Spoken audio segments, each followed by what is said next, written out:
Ryan imitating Trump is actually something most people on my channel enjoy. They think it's funny, spot on, and impressive.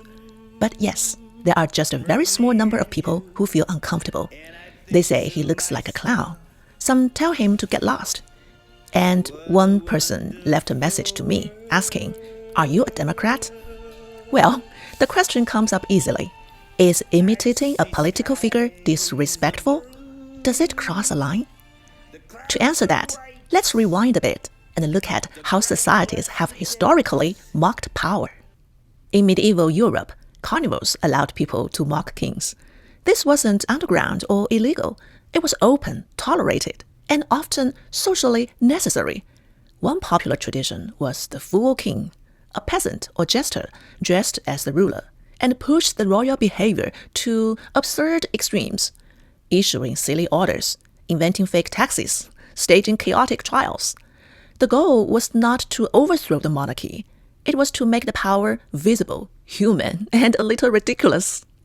At the same time, people mocked religious authority. Someone would dress like a bishop and deliver a sermon full of nonsense or street jokes, pulling sacred language back down to earth. And then there was the most important part of carnival, role reversal. The poor played the rich. Servants played the masters. Ordinary people played rulers. For a short time, the social order flipped. The scholar Mikhail Bakhtin later called this the carnivalesque. His argument was very clear. Carnivals didn't destroy order. It desanctified it. It prevented power from becoming something that you couldn't joke about, question, or talk about. To put it in plain language, once power can't take a joke, it starts becoming dangerous. So, think about that for a second. In societies with extremely low literacy and far less transparency than today, people were allowed at specific times and in specific spaces to mock kings. And yet now, in a society that calls itself free, imitating a politician suddenly feels like crossing a line. Well, that should at least make us pause and ask whether we are putting power back on a pedestal. If this still feels like cultural history, then let's zoom out even further.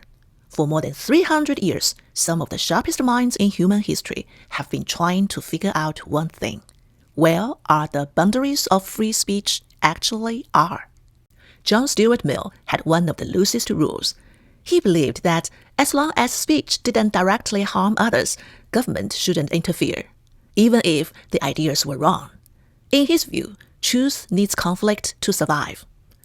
But immediately there's a problem. What actually counts as harm? Does mocking a president damage his dignity? Do we need him to be hospitalized before it qualifies as harm? The gray zone here is massive. That's why the U.S. legal system added another layer. In 1919, the Supreme Court introduced the idea of clear and present danger. You are generally allowed to speak, unless your speech creates an immediate and serious threat to the public. The classic example is yelling fire in a crowded movie theater when there's no fire. That's also why, during war or national crisis, boundaries of speech tend to tighten. But here's where things get interesting. This logic alone can't quite explain something we still see today. Why people in the United States who openly advocate terrorism can be deported. I mean, they are just talking, right? They didn't plant a bomb or pull a trigger. They didn't create an immediate, clear, and present danger. So why are they removed? Hold that thought. Because this is where Karl Popper enters the picture. He points out something crucial. Danger doesn't always explode instantly. Sometimes it accumulates slowly, quietly, and then detonates all at once. He called this the paradox of tolerance. If a society tolerates people who are committed destroying tolerance itself, those people will use freedom as a weapon to eliminate freedom altogether. The most obvious example is Nazi Germany. Hitler came to power through elections. If you look at his early speeches, you don't see constant calls for immediate genocide or invasions. By many modern standards, those speeches wouldn't qualify as clear and present danger. But the danger was cumulative. By the time society realized what was happening, freedom was already gone. That's why modern democracies don't wait until a bomb is built. Extremism usually starts with stories that slowly make violence feel reasonable. And once that process starts, waiting is already too late. Take Yaya's case in Taiwan.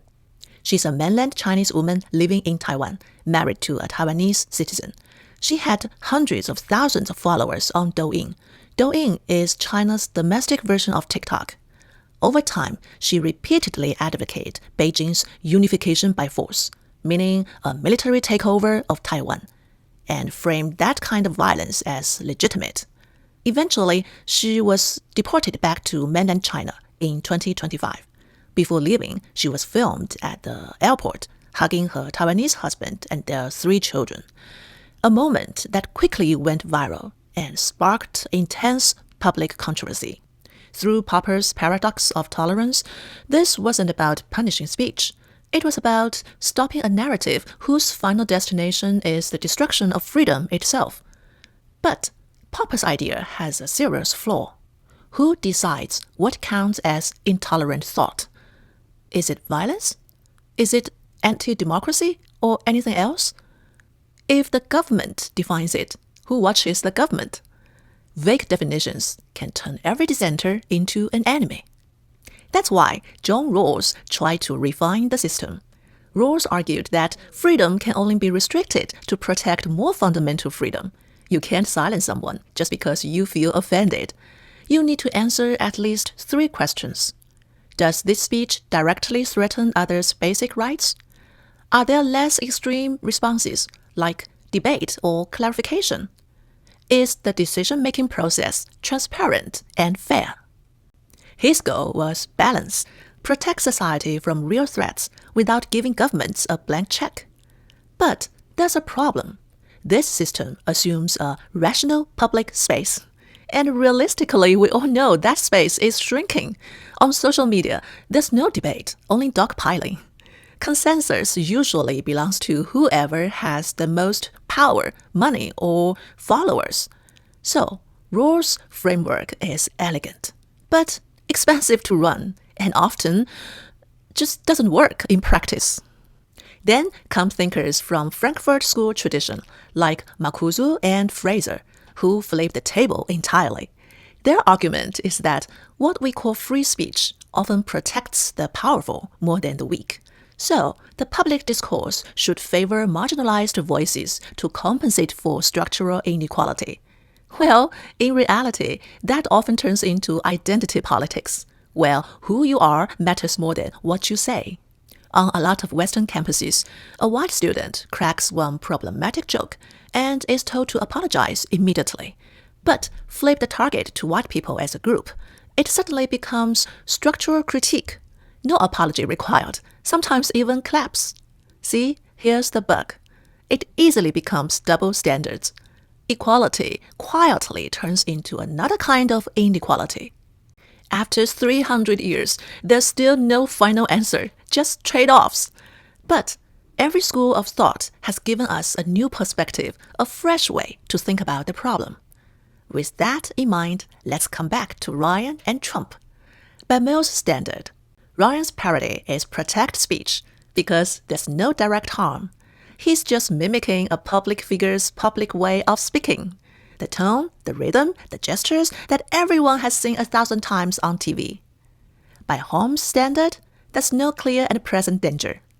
By Popper's warning, freedom collapses when people slowly accept political stories that can't be questioned. Ryan isn't creating or spreading such stories. He's doing the opposite. His parody makes political stories look ordinary and mockable before anyone treats them as unquestionable. Under Rawls' framework, if people don't like Ryan's parody, they should argue it out, clearly explaining why they think it crosses a line, if it actually does. That's how a fair public space is supposed to work. And even if we accept the Frankfurt School's idea that speech is unequal, Ryan is clearly the weaker party here. So, To put it simple, Ryan isn't crossing a line. He's doing what healthy society have always allowed, mocking power without trying to tear it down. Well, some people may feel uncomfortable. That feeling is real, and it's fine to say so. At the same time, it's also fine for Ryan to keep doing the parody, not to provoke anyone or to pick a side, but to prove something bigger, that America isn't so easily offended. What a wonderful world.